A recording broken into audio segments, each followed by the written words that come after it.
Say check. Check. All right, let's boogie. What's your name? My name's Lucky, better known as Lucky the Head Doctor. That's what's up. And Lucky, where you from? I'm from Orlando, Florida. And what brings you to Miami? Work, typically. Okay. How'd you grow up, Lucky? I grew up spoiled, I would say. I come from two working parents. I'm sorry. Two hardworking parents, actually. I was a baby of 3, so of course I was spoiled. I actually was a scholar, funny enough. I was very geeky. Most people like go out and play. Even in middle school, I was like cracking open SAT books. Wow. I'm up in age now thinking about that. I was like, wow, I actually spent my weekends like actually practicing for the SAT in middle school. So Yeah. I didn't expect to be, this person who I am today because of what I used to do back then. How old are you now? I'm 31. So what'd you want to be growing up? Funny enough, when I was younger, I wanted to be a lawyer. But I actually got a bachelor's degree in psychology, so that kind of plays the part to where I got the name Lucky the Head Doctor as well. So while we're on it, tell me about the name. How'd you get the name? Not only because of my oral skills, but like I said, I got a BS in psychology. I went to school in South Carolina. I graduated 2014. But I never really utilized my degree as far as working in my field. I always had good jobs, funny enough. I always worked like corporate jobs. I always sat at a desk. But none of them was like really getting me to the place as far as like me wanting to accomplish the things that I wanted to do in life as quickly as I wanted to do them. So how'd you get introduced to sex? Sex? Me getting introduced to sex. It was kind of curiosity thing I kind of stumbled upon on my own. You get what I'm saying? Like it was never something like somebody put in front of me. Yeah, but I was very naive to sex when I was younger. Like I didn't lose my virginity until I was like 16. So you haven't experienced any type of trauma or abuse in the past? No. Shout out to my mama for that. She was a very like protective mama, I would say, when it came down to her cubs. Like we couldn't just spend a night at anybody's house, even if they were family. We couldn't spend a night at anybody's house. Even if we did, she'll sometimes randomly like pop up on us just to check up on us. So yeah, shout out to my mom and me being like a real like mama's girl. I wanted to stay up under my mama all the time. So like I've never been in a situation where trauma caused me to be introduced into sex work. Was your dad a part of your life? Always. My daddy was actually an immigrant from Jamaica, so always a part of my life, but it was kind of hard having an American mom and a Jamaican dad who didn't really know how to read anything in English, let alone like speak it. But it was one of the best parts of me like growing up being a child, because I was traveling back and forth to Jamaica from a baby. So I've always like traveled as a kid. So What kind of jobs did you have in the early part of your life? To be honest with you, my very first job was working at Macy's. My very first job, and one of the best jobs I ever had, because it gave me the experience to actually know how to sell. So that's one thing I've always did, was always in sales and marketing. But Macy's actually taught me how to actually sell, because of course that's what I did. When Michael Kors bags was like popping like in 2012, 2011, that's what I used to do at Macy's. I used to work as a sales associate selling Michael Kors handbags. So I had to talk to people, introduce myself to people constantly all day. So it kind of put me in the mind frame of actually knowing how to make my own money. Are you spiritual or religious? I'm spiritual, not religious. And how do you practice your spirituality? I meditate. I'm somebody that meditates a lot. Funny enough, I kind of just started being spiritual. Probably I'll say once I became a sex worker, funny enough. I was more religious before I was a sex worker. But now that I'm a sex worker, funny enough, I'm more spiritual. And I'll say only because I have to be mentally in a mindset for me to be able to work in any kind of field of sex work, whether it's camming, escorting, actually filming. You get what I'm saying? Like, I have to be mentally prepared for these things, so that got me more in the realm of being spiritual more than religious. So you always had a 9 to 5 up until what point? I've always had a 9 to 5 up until, I want to say I was about 24, funny enough. I didn't start working a 9 to 5 until I was like 20 years old. So my little, work career was very short. Only because I kind of like, how can I say this? Found the sugar daddy without trying to find the sugar daddy. He was a 60-year-old retired U.S. Marshal. He was a very good-looking, in-shape guy to actually be able to, walk around with 24-year-old me. But funny enough, he kind of got me into sex work without knowing it.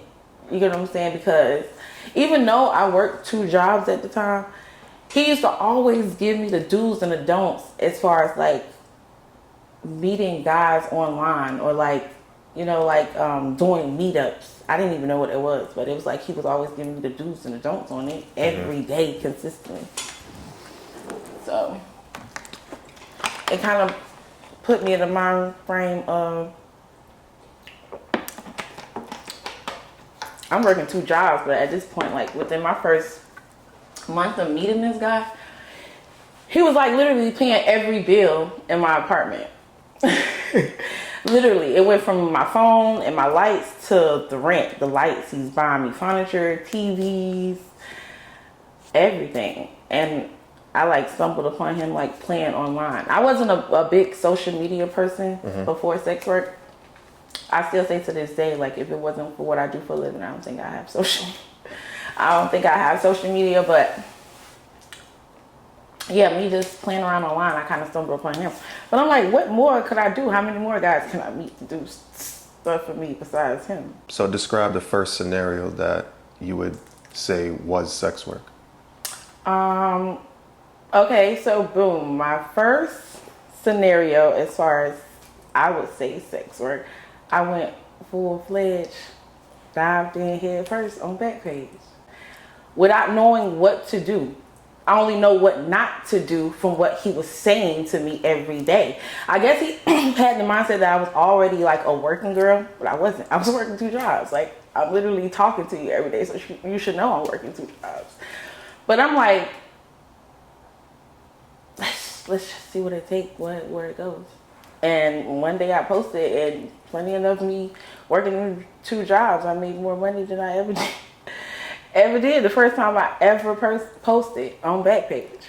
Did you have any concerns or worries going in? Yeah, I did. Funny enough, I didn't see many people because I didn't see many people because I had too many weird gut feelings about certain situations. So I got a lot of phone calls, but it was only a few people that I seen at that point in time, but I didn't know what I was doing. So I was telling people all types of rates and prices and CB, and they was paying it. So I was like, hey, let's see how far I can go if I really take this serious. So what'd you do after your initial Backpage post? How did you get into, becoming, I guess, successful? And okay, so at this point in time, I was still working 2 jobs after my initial post, but eventually, once I actually transitioned from 2 jobs to 1 job in the mix of me like trying to figure out what I was doing as far as posting, because I literally like post once or twice a month just to see how much money I can make, until it got to like, hey, I'm calling out 2 days out of work. But I had transitioned from working 2 retail jobs to a corporate job that I kind of always wanted. And I noticed that I was calling out of my corporate jobs like 2 days out of the week because I was actually making triple what I was making every week from a corporate job with just seeing a couple guys. So that's what actually made me transition like full-fledged into a full sex work. I'm like, if a corporate job can't pay me what I'm paying just by seeing a few guys, like it's a no-brainer. Period. And I was already having side hustles on the side that I needed to fund. And my corporate job wasn't able to pay my bills, my car note, insurance, and fund my business that I had on the side. So I needed more money to fund my business that I really wanted to like go full-fledged in. Because I believe in entrepreneurship rather than working a 9 to 5 all day. So what qualified you? What about you qualified you to become a sex worker? Was there something about your sexuality that you felt liberated, or was it something that you were particularly good at that you knew men would love? A friend of mine's actually. Somebody that I was actually dating at that time actually told me like, yeah, your sex is worth buying. Then he became a client after that, funny enough. Yeah. He told me the brain alone can get me to the millions. Yeah, so just his confirmation alone just let me know I was going to be successful as far as like doing escorting. Mm-hmm. Not even like cyber sex work. So how would you describe success? I would describe success whatever it is that I always dreamed to be in life. So what I always dreamed to be in life is a multi-business owner. I always dreamed to have me a huge house, nice car, and be able to take care of my family and live comfortably. And I reached success a couple times. Are sugar babies considered sex workers? Yes. I consider sugar babies sex workers because as long as the outcome is income, it's sex work to me. It's sex work to me, baby. What would you say your role is in the industry? Now, because I've been in the industry 7 years, I would say my role is to be more of a educator and an advocate for newcomers, I would say, more than, trying to be competitive. I like to help new sex workers. I like to help sex workers in all shape, form, fashions, male, females, camming, stripping, whatever it is. I love to help sex workers.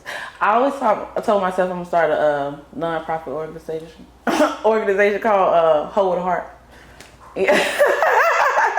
Because I've always been the one. I've been a person to open my home to sex workers who didn't have a place to go. People that's been stranded out of states. I bought plane tickets to fly them to Florida because they didn't have no place to go. If you need any kind of financial help, I've always been an advocate to help sex workers. Always been.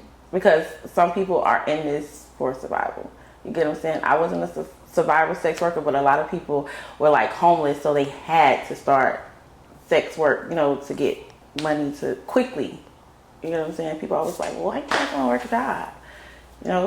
It's penny pinching. A lot of people can't work. Live paycheck to paycheck, literally, because they got kids, they got real life situations that's going on out here. So it's not as easy as some people would think it is. You know what I'm saying? Like, we just talked about fluctuation of rent just a second ago. So I definitely can understand why anybody would get into like doing sex work. Describe for everyone what type of sex work you do. Okay, so the type of sex work I do, I'm actually a full service sex worker, meaning I'm in different arenas, like I'm in different spectrums of sex work. So I do camming, I do cyber sex work, meaning I do adult films.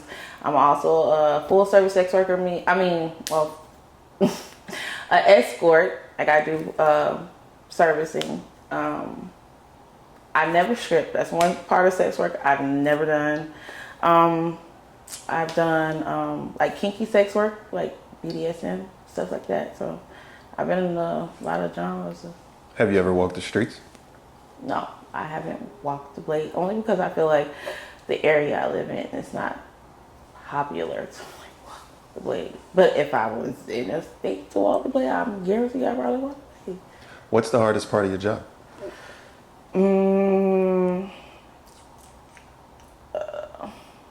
Dealing with different energies, I would say. That's probably the hardest part of my job, only because I'm somebody like keep myself on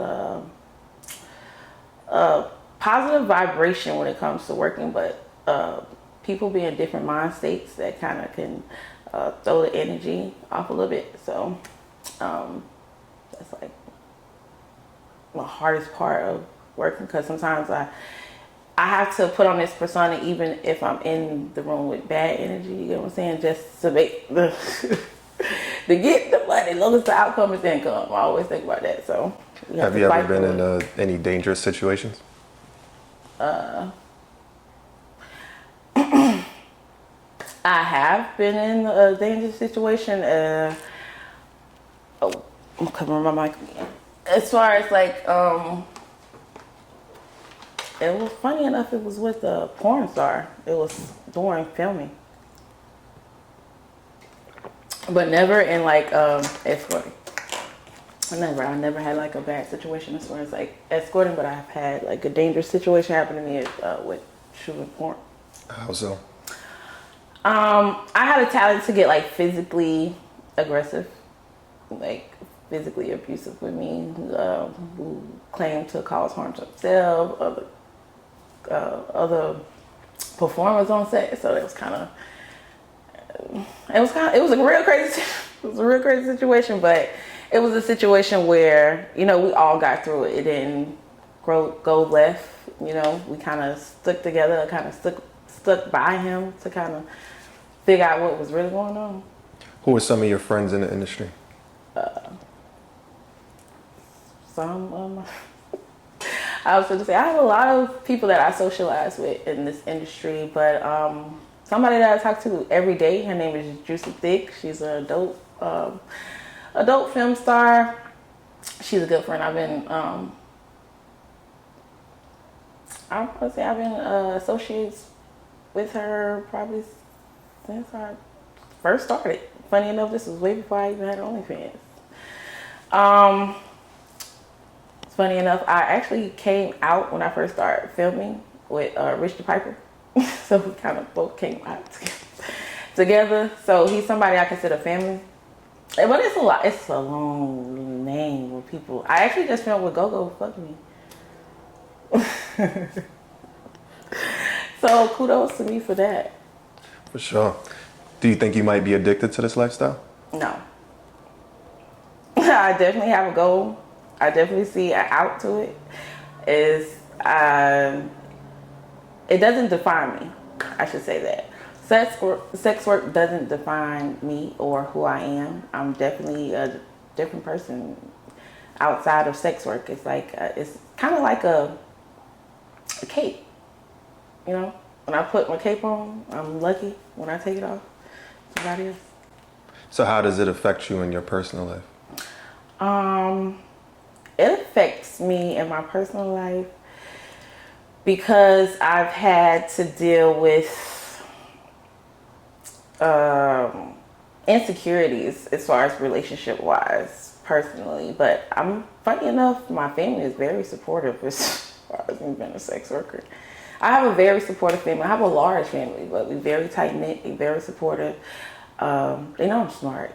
So they like, if she's doing it, you know what I'm saying? Like, and the proof is in the pudding, I would say. You know what I'm saying? Like, you don't do sex work without having proof of what you're doing. So it's like, after a while, once they see, you know, like, hey, she's doing well for herself. You know what I'm saying? Like, and I have like a boutique. I have a candle business outside of this. I have Airbnbs outside of this. So they know I have businesses outside of this, which this funds.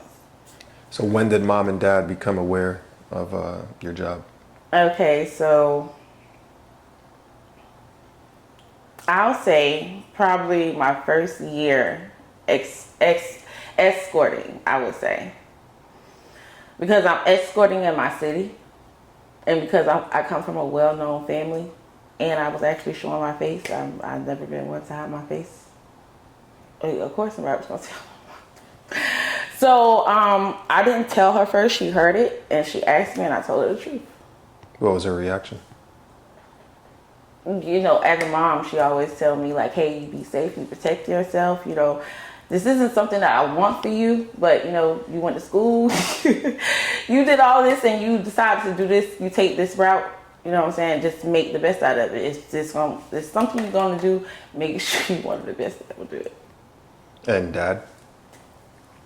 He's Jamaican, so he was like the polar opposite. It was the polar opposite at first, but eventually he like kind of came around to it. Have you ever been in love? Yeah, I've actually been engaged while doing sex work. How long were you engaged and when did you start? It was only a short engagement. Only because as a sex worker, you get more knowledgeable about guys that you meet because of what you do. So certain things start to come to light that it was more of an infatuation more than love, I feel like, on his behalf, because I'm like, if I wasn't who I was, like, would you still feel this way about me? It was kind of, I had to step back and think about a lot of things as far as that relationship. How long were you guys together? We were together a year and a half. Are you seeing someone now? No, I'm single. Glad to be. What's the hardest part about being a sex worker and also being in a relationship?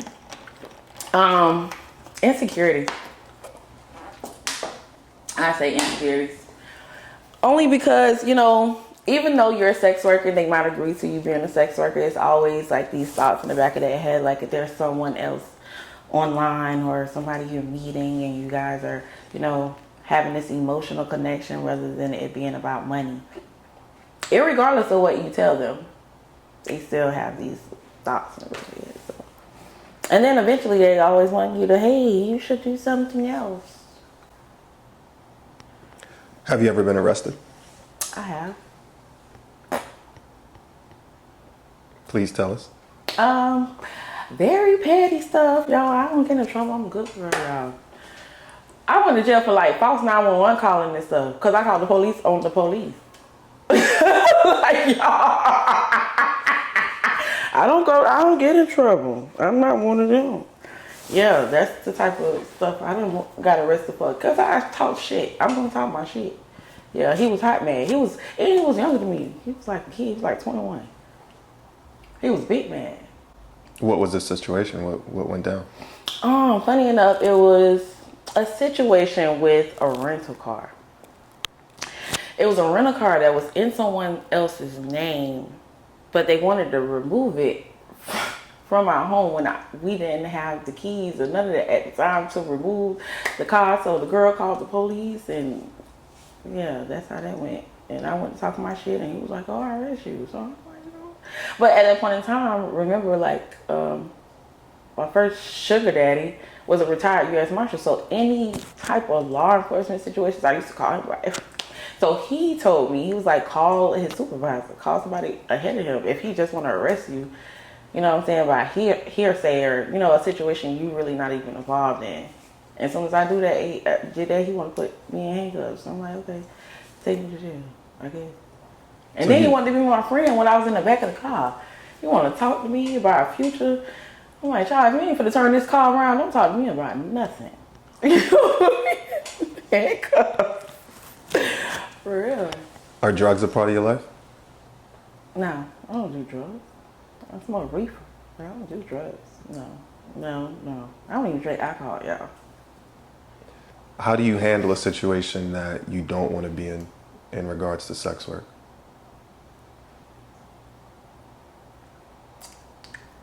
Like if I'm already presently there, remove myself. I'm somebody that fly. I'm a runner. Literally, I am a runner. I will run from any situation where I feel like it's putting me in a bad headspace, or I feel like it's going to cause me to react in a way I don't want to react, that cause me to step out of character. Yeah, I'm going to leave or remove myself from the situation. Can you tell the audience what fetish friendly means? Fetish friendly means you're someone that's open to various fetishes. And are you? Very much so. What kinds? I've had people to pay for scat fetishes. I've had people to pay for balloon fetishes, funny enough. Hell, other fetishes. What's a balloon fetish? Oh my god.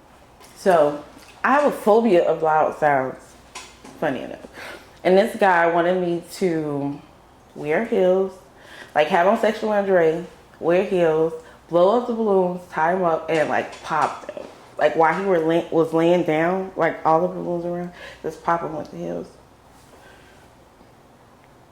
I didn't think I was going to be able to do that one because, like I said, I have a phobia of loud sounds. So I was like, oh my God, it's going to freak me out. So I put tissue in my ears and did it.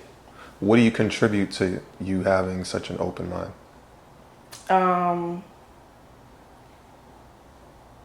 Sexual freedom sometimes with guys.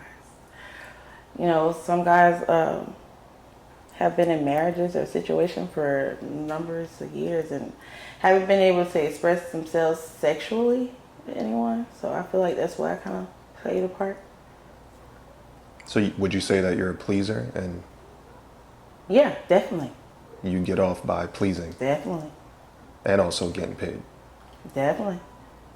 I call it my community service, funny enough, y'all. But I still get paid for it, but I call it community service. Because I feel like everybody should deserve, like, good head. Like, everybody deserves, like, to feel a good esophagus, like, once in their lifetime, so. Why do you think some people might be hesitant to do this type of interview? Why do they be hesitant to do this kind of work? This type of interview, I'm sorry. Oh. Sex workers in particular. Be hesitant to do a sex workers interview. I don't know. Some sex workers stray from doing interviews because we are looked at in a bad light, kind of. Instead of being more looked at as being informative about what sex worker really is, like the community really is about. And sometimes I don't blame them. I really don't. You know, like I said, I've asked to do interviews before, but I've actually turned them down because looking at like history from these people, it was like horrible. Like as far as like bashing the sex workers while the interview was going on, like I'm not for that. So I can definitely understand why sex workers wouldn't do interviews.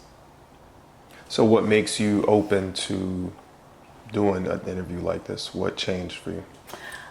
Because like I said, I've looked at your videos and I didn't see not one video that was like more as far as like bashing sex workers or anything like that. So I was like, well, maybe it's my time to actually be more, you know, informative, like be that person to actually explain what things are in the industry rather than, you know, being an advocate to try to stand up for who we are. You know, sometimes people get tired of going back and forth with people all day about what we do and we don't have morals and our parents don't love us and it's crazy. Tell me about the happiest time in your life. Becoming a mother. How many kids do you have? One? How old? She's 9. And what was it about that? Was it the reflection of you that you saw? Was it? No, just knowing I would have someone to love me like unconditionally for real, forever. You know what I'm saying? As long as she's alive, I know, you know, someone will be here to love me for real. Who do you look up to?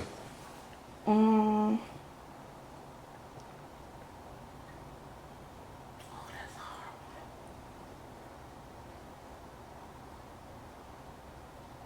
That's a hard one. But funny enough, I look up to my mom. That's a hard one, but I look up to my mom. Funny enough, I do. She was a strong mom raising 3 kids, kind of, she was a single parent. My dad and my mom co-parent most of my life. When I was younger, they, was in the same household, but, once I got older. But she made a lot of sacrifices for us. So, it's nothing that I wouldn't do for her. So, like, yeah, she's somebody I definitely look up to because she overcame a lot of obstacles. I only wish I was half as strong as she is. What's one question you constantly get asked?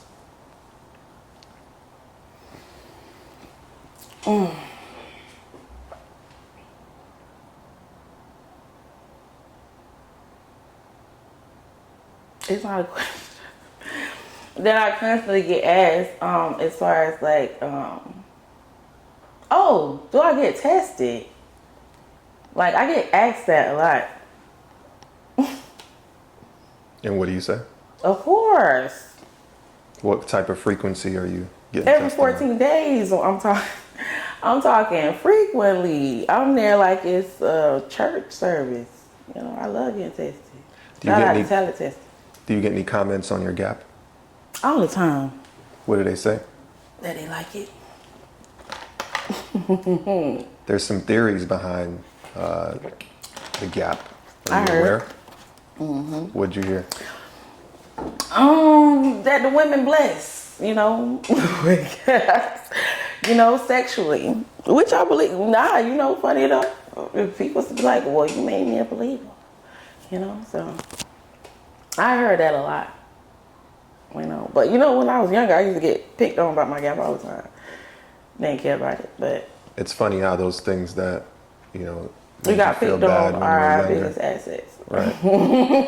Only if we knew that back then, right? Yeah. 5 people you'd have dinner with, dead or alive, past or present, if you were hosting a dinner. Bob Marley, that's the first one. Bob Marley, President Obama, Oprah, my grandma.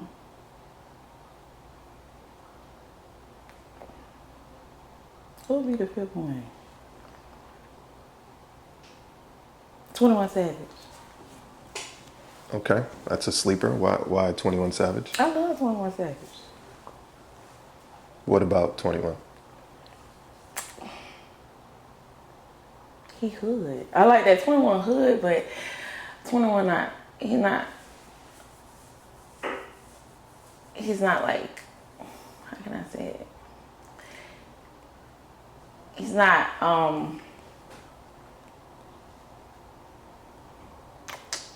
like show and tell hood. You get what I'm saying? Like, he's not one to try to like show how tough he is. I don't know what it is about 21. I just love that man. 4 places you want to visit that you haven't been already. Of course I want to go to Dubai. Who don't want to go to Dubai? I want to go to Dubai.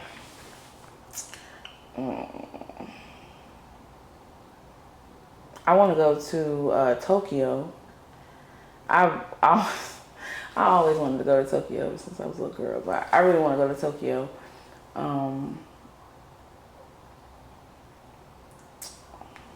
Africa. I just feel like the flight would be too long. What part of Africa? King. And one more?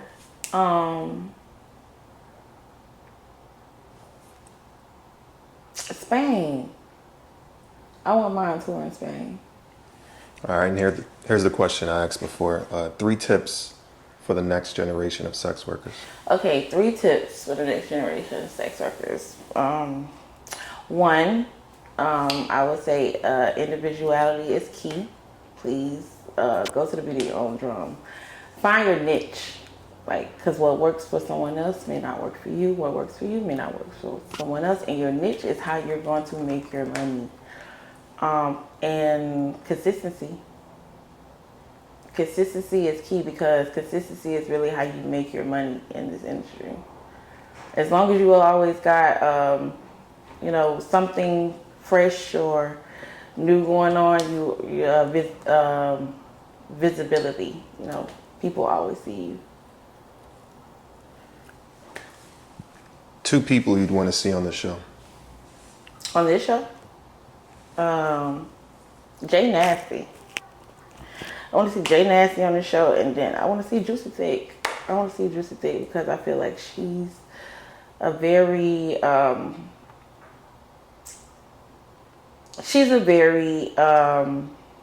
can I say it? Experienced person in the industry, where I feel like she's been in different genres of sex work as well. We can give a lot of information to the community as far as like what to really expect, like in being a sex worker. If you had one word to say for the rest of your life, what word would it be? Bitch. Probably. It'll probably be bitch because I think I use that word a lot. All right. Do you have any tips on how to give the best fellatio? Yes. Please enlighten us. Tips on how to get the best fellatio. I would say make sure you will want to get the penis. Okay, so boom. Tip number 1 before you even start putting a dick in your mouth. I like to give a man oral standing up on his feet for the first 2 minutes of, giving them oral. Only because the blood comes from the feet and the brain, so I need to stand up. So, I need all the blood right there to get you as hard as possible. Yeah, I done broke down to the science. Number 2, I'll say once you start, giving fellatio, you'll want to get the penis as far in the back of your throat as possible, because that's going to get your mouth as wet as possible. And another thing, don't be afraid to use your tongue. I like to use my tongue a lot around the head, and I kind of get the nerves jumping or something, because they like their little tongue trick.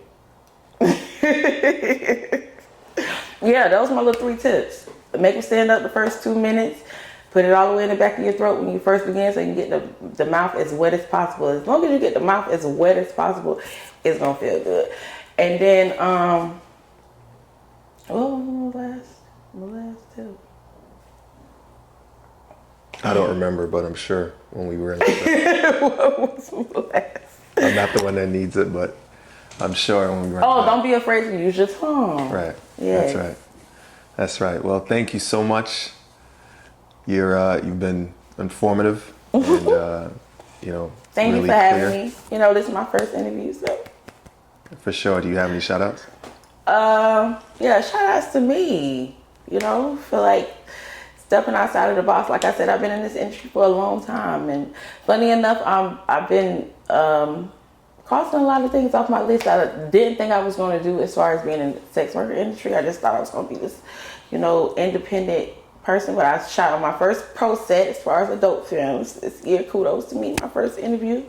Hopefully I can do a podcast, radio shows, all that.